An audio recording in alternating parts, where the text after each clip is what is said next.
May, tell me a bit about yourself. My name is Mai Abdul Rahman. I am an American of Palestinian origin from Labati, Jenin.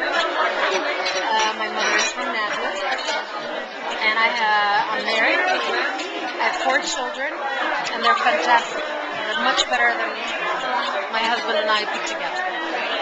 Okay, and so you said you were Palestinian American. What does that mean for you today? Oh boy, being Palestinian American, what does that mean?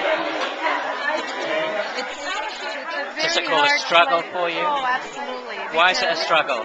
Because as an American, we believe in human rights, equitable access to education,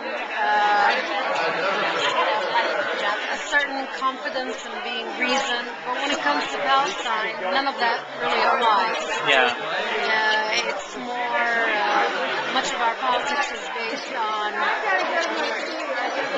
myths and innuendos that have very little. So how do you handle that, or how do you express your frustration or your hopes and desires for the Middle East? How do you express it? How do I express it? I write, I advocate, I speak mostly at churches, I work with interfaith groups, I present papers and conferences, I study the issues very hard, and I try really hard to present the issue, in particular to the Palestinian Israeli issue. That the occupation in particular is devastating to both societies, and particularly to the young of both societies. To Israelis and Palestinians. Israelis and Palestinians. Yeah. In So hope in hope of bringing the humanity aspect of the issue to the forefront, rather than subjecting the Palestinian issue in particular to the dehumanized caricature of what it is to be a Palestinian. So what for you is the burning issue at the moment, and what do you think we can do about it?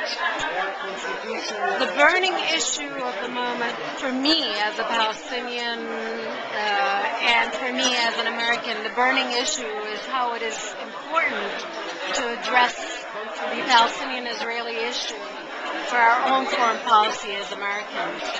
That much of our future and much of our national interests and much of our funding and the whole strategy in our foreign policy is erroneously based on certain assumptions regarding Palestine and Israel, and that have cost us a great deal. What are those assumptions? Bye. Tomorrow 10:30 on the street. When? Ebenezer. No, since March, again I'll take you there. Okay. What are those erroneous assumptions? These assumptions are that,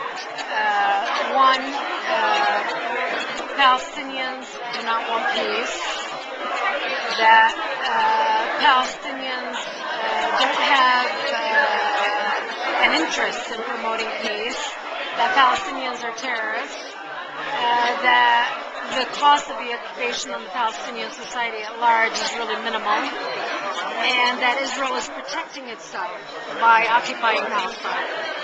And so how do you challenge that script? Facts.